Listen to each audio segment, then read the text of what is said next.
오늘 우리에게 주시는 하나님의 말씀은 신약성경 빌립보서 4장 11절로 13절까지의 말씀입니다. 같이 한 목소리로 봉독하겠습니다. 내가 궁핍함으로 말하는 것이 아니니라. 어떠한 형편에든지 나는 자족하기를 배웠노니 나는 비천에 처할 줄도 알고 풍부에 처할 줄도 알아. 모든 일 곧 배부름과 배고픔과 풍부와 궁핍에도 처할 줄 아는 일체의 비결을 배웠노라. 내게 능력 주시는 자 안에서 내가 모든 것을 할 수 있느니라. 아멘. 주의 말씀은 내 발의 등이요 내 길의 빛이니이다. 아멘. 11월 목회 주제는 하나님께서 가르치시는 인생의 최고의 수업, 그것은 바로 감사이다라는 제목으로 말씀을 전합니다. 최고의 믿음의 명문 가정들에게는 공통점이 있습니다. 그들의 가정들의 가운데는 늘 감사하라는 내용들이 들어가 있다는 것이죠. 내용 속에 감사하라는 내용들이 포함되어 있다는 것입니다.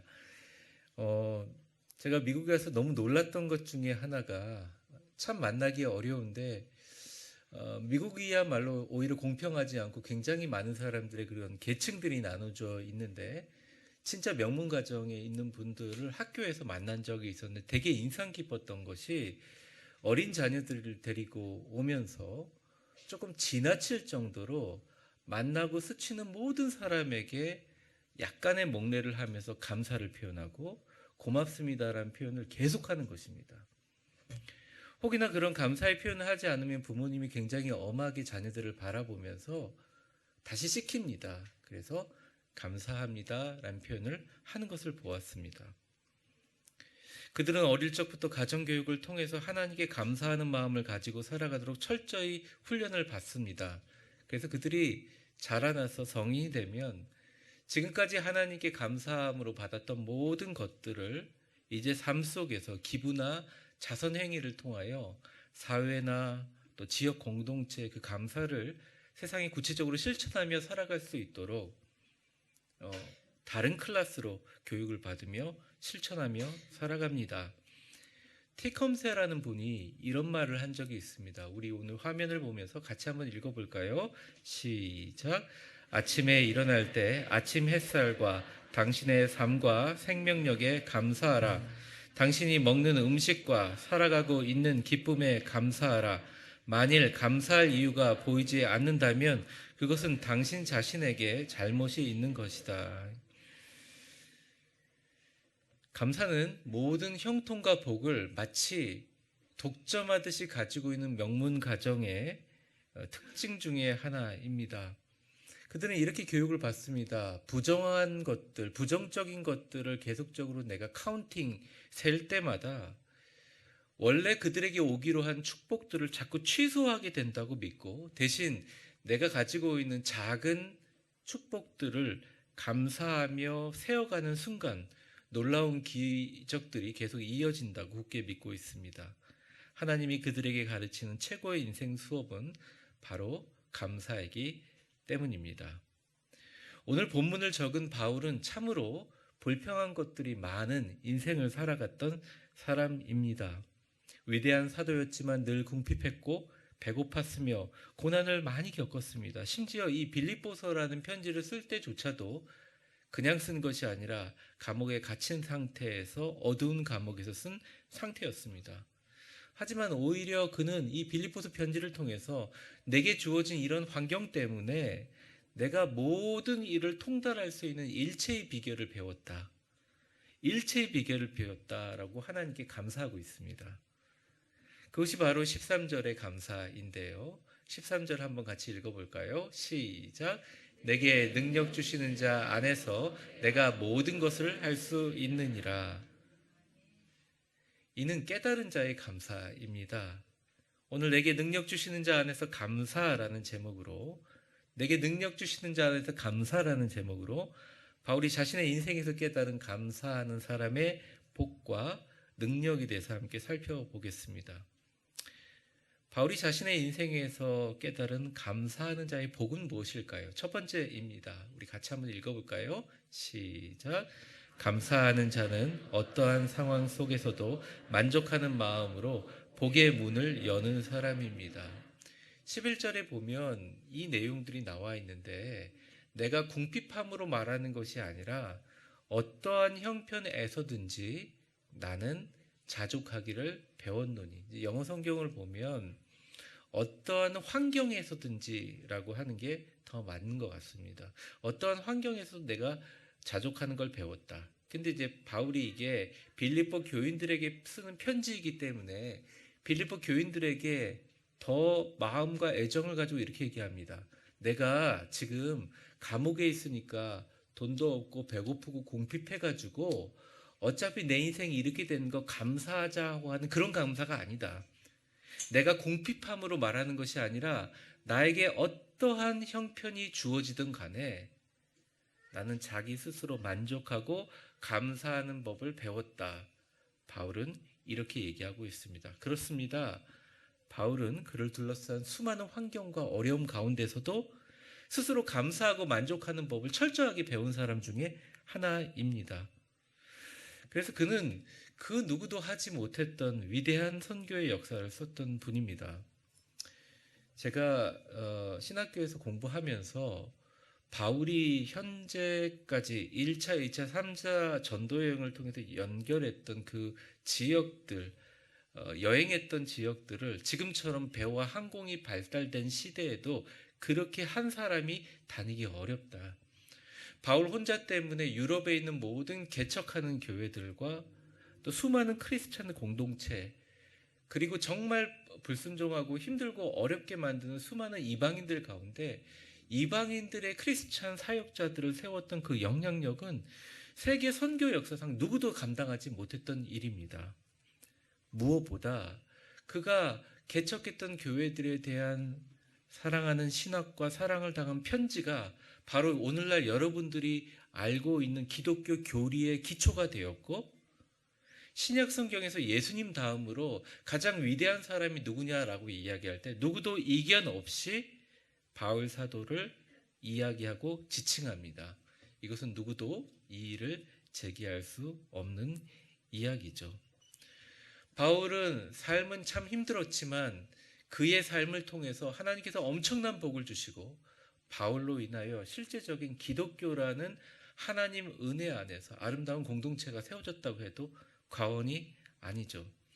그런데 바울은 여기서 깨달은 거예요. 내가 이렇게 받은 놀라운 축복은 바로 내가 내 자신을 둘러싼 환경들을 바라보는 해석의 힘에 달려 있다는 것이죠.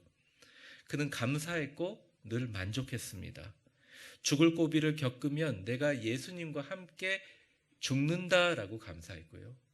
그리고 죽을 고비에서 다시 하나님께서 살려주시면 나는 예수님과 함께 영원히 산다고 감사했습니다. 바울은 감사하는 자의 진짜 복을 알았어요. 그것은 바로 저를 한번 따라해 보겠습니다. 어떤 환경 속에서도 감사하는 마음으로 복의 문을 여는 것이다. 인생 전반을 통해서 배웠습니다. 그러니까 바울이 로마의 선교의 길이 막혔을 때 쓴 것이 로마서예요. 근데 로마서를 통해서 기독교 교리가 완성돼 버리죠.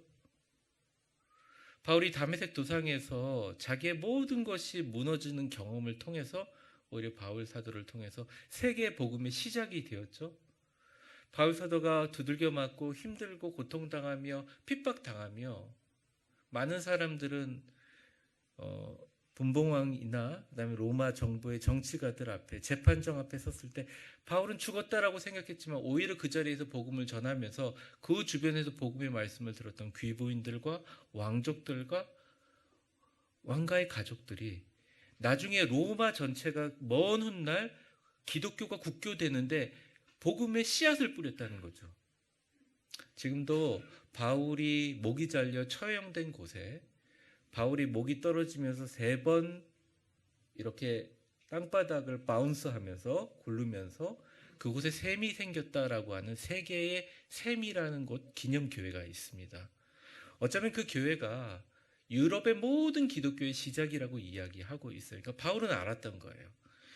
내게 주어진 상황 가운데 하나님이 나와 함께 하심을 감사하면 나의 감사를 통해서 내 주변의 삶에 복의 문을 여는 것을 인생을 통해서 진짜 배웠어요. 그래서 바울은 인생의 모든 문제를 여는 마스터키, 일체의 비결을 배웠다고 이렇게 얘기합니다.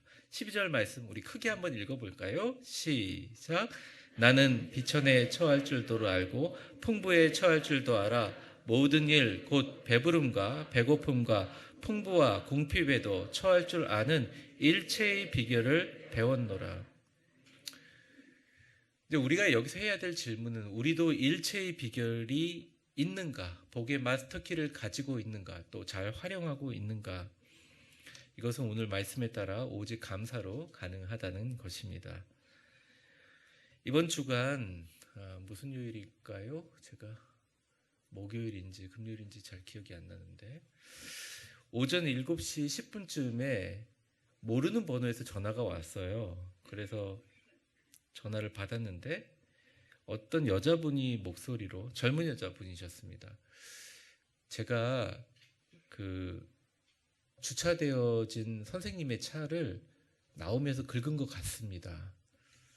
긁은 거면 긁은 거지 긁으면 같습니다가 뭔 말인지 모르겠어요. 그래서 얼른 주차장으로 내려갔어요. 내려가니까 여자분이 당황해서 서 있고 그래서 서로 한참 얘기하면서 보험사에서 전화해서 사고 처리를 했습니다.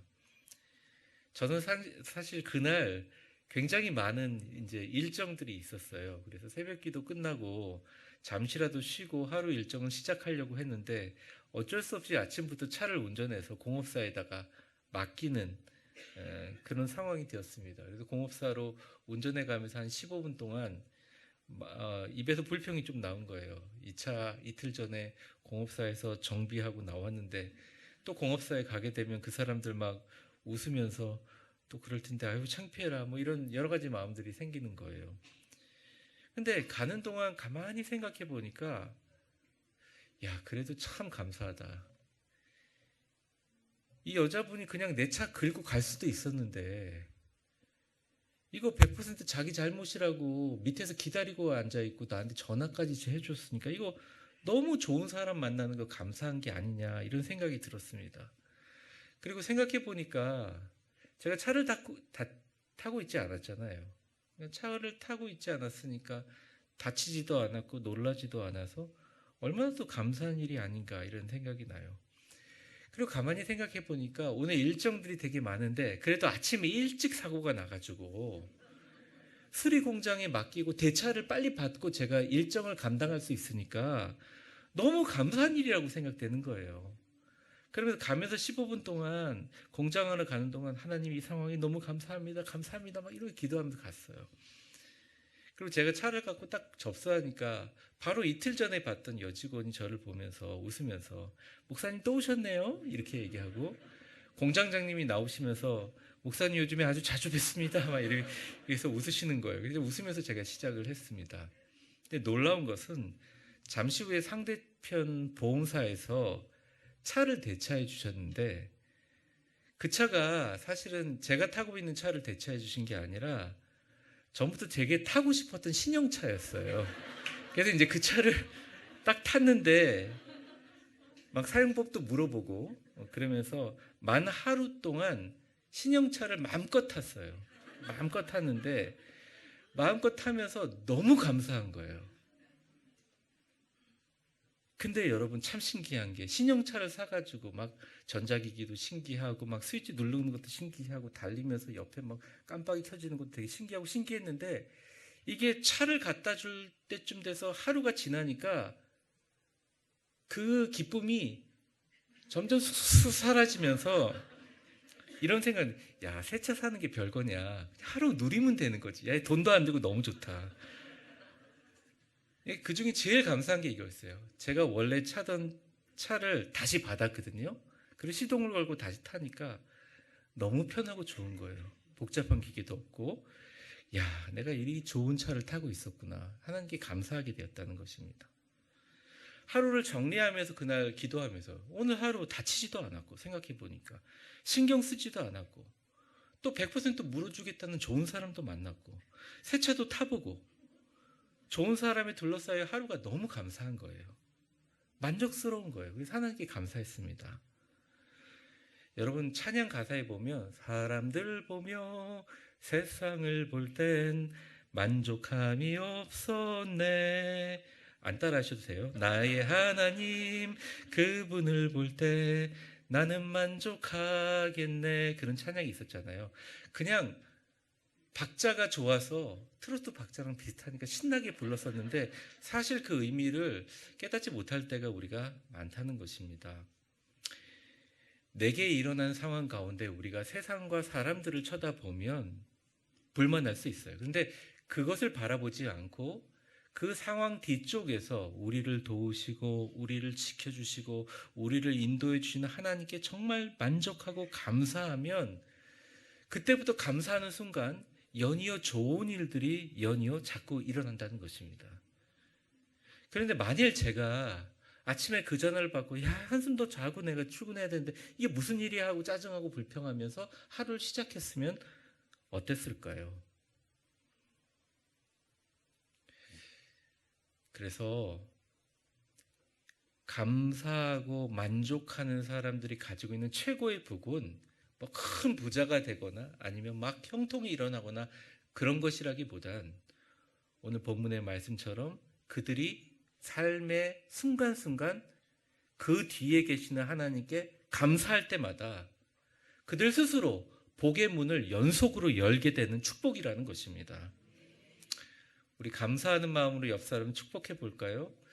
오늘 선거라고 여러분들 굉장히 어두운 옷 입고 오시고 막 인상 쓰시고 그러는데 오늘 너무 재밌고 행복한 날입니다. 옆에 있는 분들에게 활짝 웃으면서 이렇게 한번 축복해 보겠습니다. 당신이 옆에 계셔서 저는 너무 하나님께 감사드립니다. 그러니까 우리가 모였다는 게 얼마나 큰 감사예요. 얼마나 큰 감사예요. 그러니까 이러한 바울의 인생에서 배운 일체의 비결, 삶의 문을 여는 마스터키는 어떠한 상황이라도 그 상황 가운데 감사할 것을 찾아내고 만족하며 주님께 감사할 수 있는 그 지혜, 그게 바로 인생의 마스터키다. 여러분 모두에게 이러한 복이 넘치시기를 주의 이름으로 축원합니다.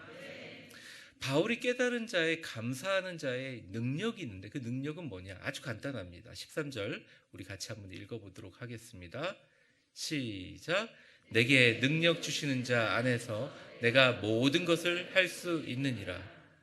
우리 두 번째 이 내용은 뭐냐면 내게 능력 주시는 하나님께 감사하면 우리는 주님의 힘으로 모든 것을 할 수 있게 된다는 것입니다. 저한테 어떤 분이 목사님 외우시는 주문이 있습니까? 이렇게 묻는 거예요. 기독교인이고 목사한테 그런 걸 물으니까 참 황당하더라고요. 그런데 만약에 그분이 불신자라고 생각하고 또 타종교인이라고 생각한다면 저는 이 얘기는 할 수 있습니다. 저에게 진짜 어려운 일이 생겼을 때 제가 중얼거리는 말이 있어요. 뭐 잠자기 전에 중얼거리는 구절도 있지만 내게 능력 주시는 자 안에서 내가 능치 못할 일이 없느니라. 제가 한다는 게 아니잖아요. 내게 능력 주시는 자 하나님 안에서 우리는 모든 것을 할 수 있다는 것이죠. 삶을 살아가다 보면 내 힘으로 할 수 없는 것들이 너무나 많습니다. 얼마 전 제가 어깨를 다쳤을 때 너무 당황스럽더라고요. 저는 제 어깨는 평생 안 다칠 줄 알았어요. 근데 너무 아프니까 새벽기도, 수요 예배, 음성 큐티 핸드폰 들고 녹음하는 것조차도 힘들더라고요. 그래서 제가 그때부터 우리 교인들이 관절이 아프다, 질병이 있다, 아픔에 대해서 정말 다시 생각하게 됐고 깊이 기도하게 되는 계기가 되었습니다. 그리고 처음에는 하필이면 내가 이렇게 선거도 있고 바쁠 때 준비할 것이 많은 연말에 왜 다쳤을까 이런 불평도 하기도 했어요. 근데 잠시 생각해 보니까 너무 감사할 게 많은 거예요. 일단 저를 도와서 빈틈없이 일해 주시는 목사님들과 전도사님이 함께 있다는 게 너무 감사하고 늘 저와 교회를 위해서 기도하고 계시는 성도님들이 있다는 게 너무 감사했습니다. 특별히 우리 성도님들 가운데 목 디스크, 척추, 어깨 아프셨던 성도님들이 특별히 자기 일 같아서 더 걱정하면서 기도해 주셨는데 그러한 기도를 받을 때 참 내가 도대체 뭐라고 이런 호사를 누리나 이런 생각을 가지게 되었습니다. 그래서 제가 결심했어요. 그때부터 제가 저번에도 한번 말씀드린 적이 있지만 하루에 튜빙 이렇게 고무줄 밴드를 3,200번을 땡기면서 뭐 네 방향으로 땡기면서 매번 당길 때마다 이렇게 얘기했어요. 하나님, 제 어깨 완전히 고쳐주셔서 감사합니다. 다음 주일이면 팔굽혀펴기부터 시작할 수 있겠죠? 제 혼자 막 이제 전보다 제 어깨가 너무 강하고 유연하게 해주셔서 감사합니다. 이렇게 기도하면서 막 3,200씩 땡기면서 운동했더니 이제 땡기는 강도를 더 큰 줄로 땡기기 시작하고 2주 만에 일상생활하는데 전혀 지장이 없습니다. 제가 이런 생각을 했어요. 내가 아프고 힘들고 나의 건강이 아픈 부분에만 집중했다면 나는 지금 어떻게 되어 있을까? 의사들의 진단과 약을 먹어야 몇 년 걸린다고 얘기했으면 사람들 앞에 손이라도 들 수 있었을까? 하나님이 나에게 목사로서 또 기독교인으로서 준 믿음의 힘이란 과연 무엇인가? 많은 생각을 하게 되었습니다. 여러분 지금 건강하십니까? 그러면 여러분의 건강을 하나님께 감사하세요.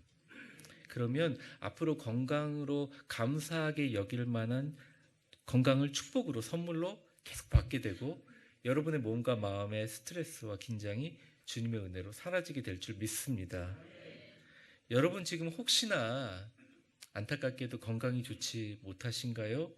그렇다면 매번 호흡하는 순간마다 하나님 감사합니다. 제가 매 순간 더 건강하게 해주시고 내 발과 두 팔이 사슴처럼 펄쩍펄쩍 뛰게 하여 주시고 나의 감각과 청각과 후각과 촉각을 젊은 청년들처럼 젊은 아이처럼 건강하게 하시니 저는 감사합니다. 하루에 1,000번이고 2,000번이고 해보세요. 목사님 3,200번 언제 땡깁니까? 그거 시간 내서 땡기는 게 아니에요. 수시로 땡기면 돼요. 열심히 땡기면 됩니다. 열심히 땡기면 됩니다. 1,000번, 2,000번이 어렵지 않더라고요. 우리가 하루에 2만 번 이상 생각을 하는데 그중에 10분의 1만 하나님 감사합니다. 내 몸을 건강하게 해주신 감사합니다. 해보자는 거죠. 사랑하는 사람과 친구의 얼굴을 볼 수 있고 책과 신문과 이메일을 읽을 수 있고 텔레비전을 볼 수 있게 되는 인터넷 노트북을 쳐다볼 수 있고 핸드폰을 볼 수 있는 눈을 허락해 주신 하나님께 감사한다고 수천 수만 번 외쳐보라는 것이죠. 내가 말할 수 있고 내 감각을 통해서 1초에 100만 개 이상의 메시지를 처리할 수 있는 뇌를 나에게 허락해 주시고 하루에 24시간 일주일 동안 쉬지 않고 내 몸을 유지하고 내 생명을 유지하기 위해서 일하는 1조 개 이상의 세포들에 대해서 진정으로 감사하는 마음으로 하나님께 나를 만드신 하나님께 감사해 보라는 것입니다. 지금 내게 있는 상황을 감사하는 마음에서 건강한 능력과 축복이 시작된다는 거예요. 한번 해볼까요? 옆에 사람 보지 마세요. 가슴에 한번 손 대보세요. 자기 자신을 향해서 얘기합니다. 하나님, 나를 만드셔서 건강하게 해주셔서 감사합니다. 진짜 아이고 예뻐라. 얼마나 제가 예쁘다는 얘기 아닙니다. 여러분들 늘 마음속으로 자신을 사랑하고 자신의 몸에 대해서 이런 감사한 마음을 가져야 됩니다. 이게 그냥 우리끼리 얘기하는 심리적인 효과가 실제적으로 일어나는 분명한 이유가 있어요. 그것은 바로 우리가 하나님의 자녀이기 때문입니다. 기본적으로 하나님께서 그의 자녀에게 모든 것이 어떠한 것도 할 수 있는 능력을 주십니다. 내게 능력 주시는 자 안에서 하나님 안에서 하나님의 자녀는 모든 것이 가능해진다는 것이에요.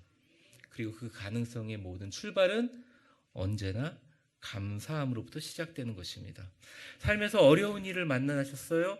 그러면 그때 하나님이 인생에 주시는 최고의 수업이 시작됩니다. 바로 그 수업 과목의 이름은 감사입니다. 살면서 좋은 일을 만나셨어요? 하나님이 가르치시는 최고의 인생 수업이 시작됩니다. 그 수업의 이름은 감사입니다. 특별히 여러분에게 별다른 어려움이 없고 그냥 당연하게 여기는 기쁨과 감사를 누려야만 하는 삶을 살고 있는 분들은 더 조심해서 나에게 좋은 일이 주어지고 환난과 고난이 없을 때 더 많이 감사하면 나의 삶 속에 앞으로 다가올 놀라운 축복의 문을 그때 미리 여는 거예요.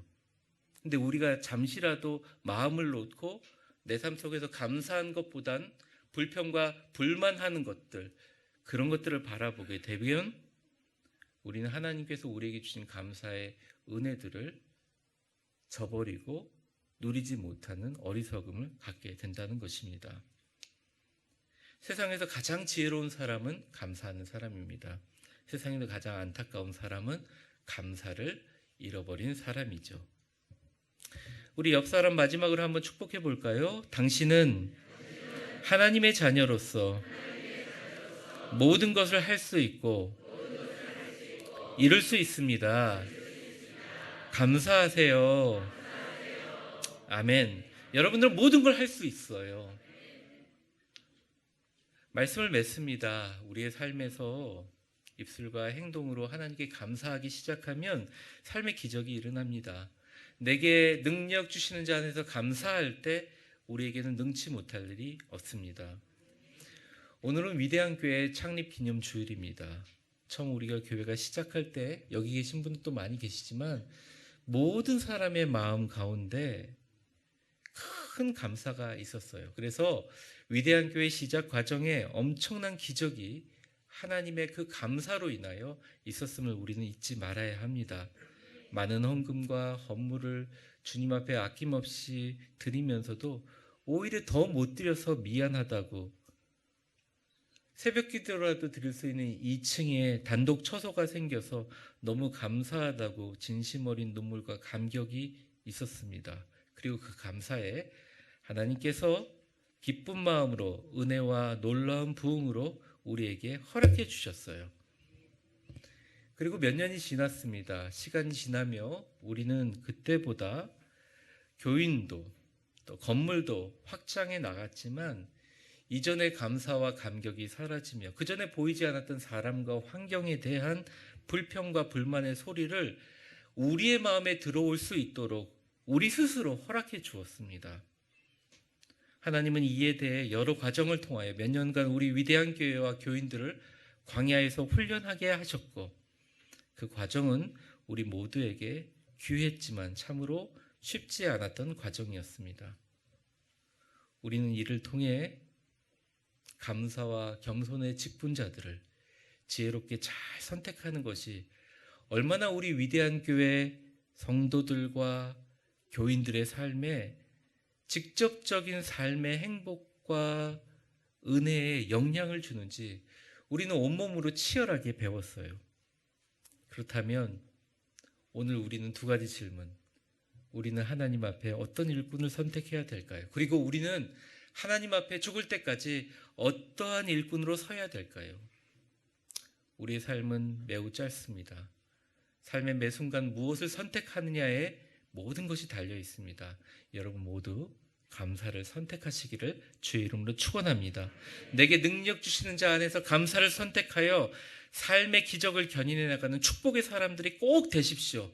그리고 저는 우리 위대한 교회의 감사와 겸손으로 이끌어 나갈 교회 일꾼들을 여러분들을 손을 통해서 잘 선택하게 하실 줄 저는 굳게 믿습니다.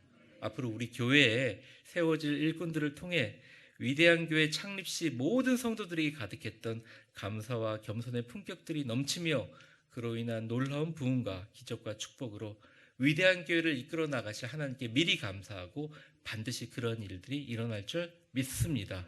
기도하겠습니다.